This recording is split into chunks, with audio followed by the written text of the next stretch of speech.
Hello दोस्तों, मैं हूं राघव और आप सभी का स्वागत करता हूं आपके और अपने YouTube channel UGC net Hindi में। जैसा कि मैं महत्वपूर्ण प्रश्न लेकर आता रहता हूं आपके लिए, तो आज मैं आपके लिए यूनिट 3 से साहित्य शास्त्र जो कि उससे महत्वपूर्ण प्रश्न लेकर आया हूं जो कि परीक्षा में पूछे जा सकते हैं और इन्हीं में से ही प्रश्न बनते हैं। ठीक है, जैसे मैं आपके लिए आज 35 क्वेश्चन लेकर आया हूँ, वन लाइनर। ठीक है, हम प्रश्न पढ़ेंगे और एक वाक्य में उत्तर देंगे। ठीक है, तो अगर आप हमारे चैनल पर नए हैं तो प्लीज़ हमारे चैनल को सब्सक्राइब कर लीजिएगा और बेल आइकन को प्रेस कर लीजिएगा ताकि अगली वीडियो का नोटिफिकेशन आपको आपके मोबाइल पर मिल सके। अगर आप यूजीसी नेट, एमपी सेट या ऑल स्टेट सेट की तैयारी, किसी भी स्टेट की तैयारी कर रहे हैं या MPPSC assistant professor, RPSC assistant professor के अभी एग्ज़ाम फॉर्म फिलअप हो गए हैं, तो मैं उनसे महत्वपूर्ण भी प्रश्न लेकर आता हूं। तो इन्हीं में सही प्रश्न सभी सब्जेक्ट हिंदी साहित्य जो कि पूछे जाते हैं। ठीक है, तो बिना देरी किए हम शुरू करते हैं हमारा पहला प्रश्न। ठीक है, तो पहला प्रश्न है हमारा,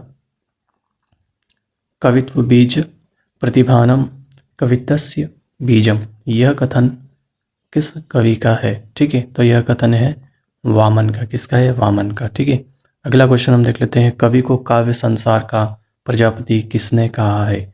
कवि को काव्य संसार का प्रजापति किसने कहा है? तो अग्नि पुराणकार ने कहा है। अगला क्वेश्चन हम देख लेते हैं, निपुणता शब्द का प्रयोग व्युत्पत्ति के लिए किसने किया? ठीक है, निपुणता शब्द का प्रयोग व्युत्पत्ति के लिए किस कवि ने किया है? तो इसका उत्तर हो जाएगा आपका मम्मट। मम्मट कवि ने किया है। ठीक है, अगला क्वेश्चन हम देख लेते हैं, दुर्खांतानाम श्रम क्षमातानाम शोकार्तानाम तपस्वी नामम विश्राम जननम लोके नाट्य में दत्त भविष्यति, यह मत किसका है? किस कवि का यह मत है? तो इसका उत्तर हो जाएगा आपका भरत मुनि का। ठीक है, अगला क्वेश्चन हम देख लेते हैं, काव्य का प्रयोजन दृष्ट और अदृष्ट किसने माना है? काव्य का प्रयोजन दृष्ट और अदृष्ट किसने माना है? तो इसका उत्तर हो जाएगा आपका वामन कवि ने। ठीक है, अगला क्वेश्चन हम देख लेते हैं, काव्य का प्रयोजन प्रीति हृदय आह्लाद है, यह कथन, यह मत किस कवि का है? यह कथन किसका है? तो इसका उत्तर हो जाएगा आपका आनंद वर्धन। ठीक है, अगला क्वेश्चन हम देख लेंगे,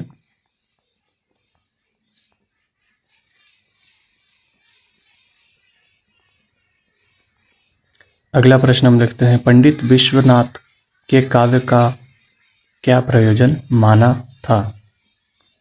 पंडित विश्वनाथ ने काव्य का क्या प्रयोजन माना था? तो इसका उत्तर हो जाएगा आपका चतुर्वर्ग सुख एवं काव्यानंद। ठीक है, चतुर्वर्ग सुख एवं काव्यानंद का प्रयोजन माना था। अगला क्वेश्चन हम देखते हैं, काव्य शास्त्र में किस आचार्य के द्वारा प्रतिपादित काव्य प्रयोजन सर्वाधिक मान्य, प्रतिष्ठित एवं सर्वोत्कृष्ट माना गया है? तो इसका उत्तर हो जाएगा आपका मम्मट। ठीक है, कवि मम्मट द्वारा यह माना गया है।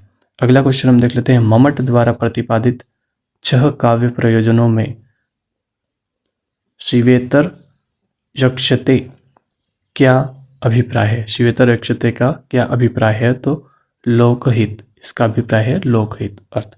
ठीक है, अगला क्वेश्चन हम देख लेते हैं, मम्मट द्वारा प्रतिपादित काव्य प्रयोजन में संगह पर निवृत्ति का क्या अर्थ है? संगह पर निवृत्ति का क्या अर्थ है? तो आत्मा शांति। ठीक है, अगला क्वेश्चन हम देख लेते हैं, कीर्ति भनीति भूति भल सोई सुर सरि सम सब कहहित होई, काव्य प्रयोजन के संबंध में यह मत किस कवि का है? तो इसका उत्तर हो जाएगा आपका तुलसीदास जी का यह पंक्ति है, यह कथन है। ठीक है, अगला क्वेश्चन हम देख लेंगे,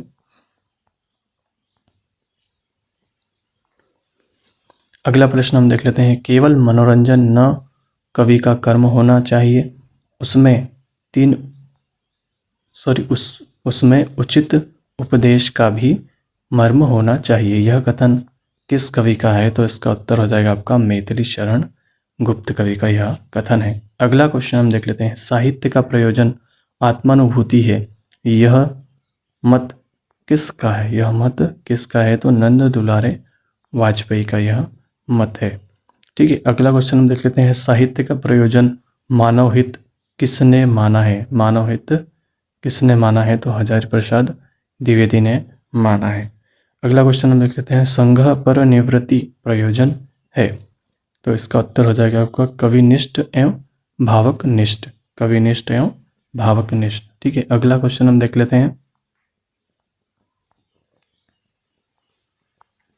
अगला प्रश्न हम लिख लेते हैं। प्रथमा या अग्रिमा शब्द शक्ति है, तो कौन सी शब्द शक्ति है? तो इसका उत्तर हो जाएगा आपका अभिधा।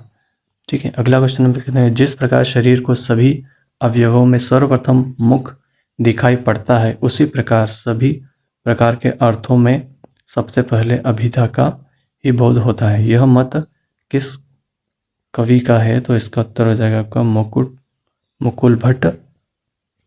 ठीक है, अगला क्वेश्चन हम देख लेंगे।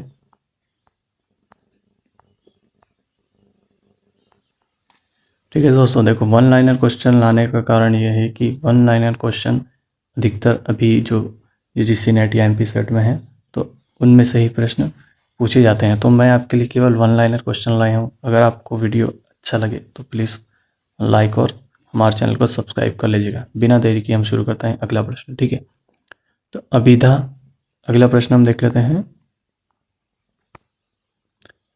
अभिधा उत्तम काव्य है, मध्य लक्षणालीन, अधम व्यंजना, रस विरस, उल्टी कहत नवीन।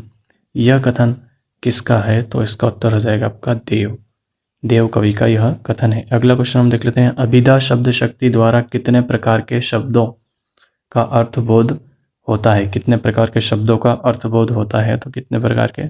तो 3 प्रकार के शब्दों का अर्थबोध होता है। ठीक है, अगला क्वेश्चन हम देख लेते हैं।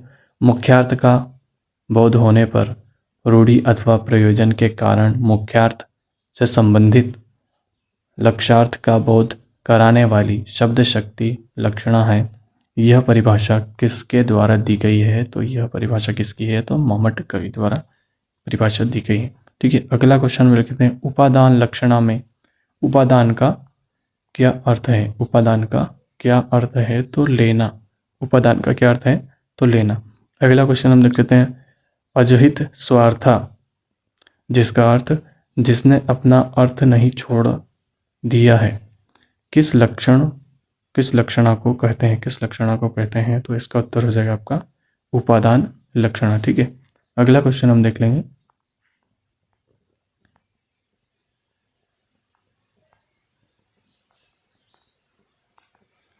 अगला प्रश्न हम लिखते हैं। जहत स्वार्था अर्थ जिसने ये प्रश्न हो गया है हमारा। अगला क्वेश्चन हम देख लेते हैं। रूपक अलंकार में कौन सी लक्षणा होती है? रूपक अलंकार में कौन सी लक्षणा होती है? तो सारोपा। कौन सी लक्षणा होती है? तो इसका उत्तर हो जाएगा सारोपा। साध्यवसाना लक्षणा किस अलंकार में होती है? साध्यवसाना लक्षणा किस अलंकार में होती है? तो इसका उत्तर हो जाएगा आपका रूपाकृत्य शोक्ति। ठीक है, अगला क्वेश्चन हम देख लेते हैं। व्यंग जीव है, कवित्वमय शब्द अर्थ गति अंग सोई उत्तम काव्य है, वर्ण व्यंग प्रसंग है। यह कथन किसका है? तो इसका उत्तर हो जाएगा आपका प्रताप शाही। ठीक है, अगला प्रश्न हम लिख लेते हैं। तात्पर्य नामक चौथी शक्ति की उद्भावना किसने की है? चौथी शक्ति की उद्भावना किसने की है? तो इसका उत्तर हो जाएगा आपका कुमारिल भट्ट। ठीक है, अगला क्वेश्चन हम देख लेते हैं।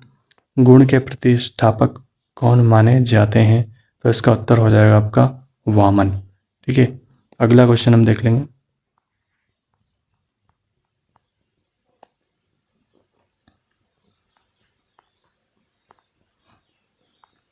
अगला प्रश्न हम देख लेते हैं। गुणों की संख्या के विषय में भरत मुनि का क्या मत है? गुणों की संख्या के विषय में भरत मुनि का क्या मत है? तो इसका उत्तर है आपका 10। ठीक है, 10 गुण माने हैं। अगला क्वेश्चन हम देख लेते हैं। मम्मट ने 10 गुणों का खंडन कर किसके द्वारा प्रतिपादित 3 गुणों को स्वीकार एवं सिद्ध किया है? 3 गुणों को स्वीकार एवं सिद्ध किया है। तो इसका उत्तर हो जाएगा आपका आनंदवर्धन के द्वारा।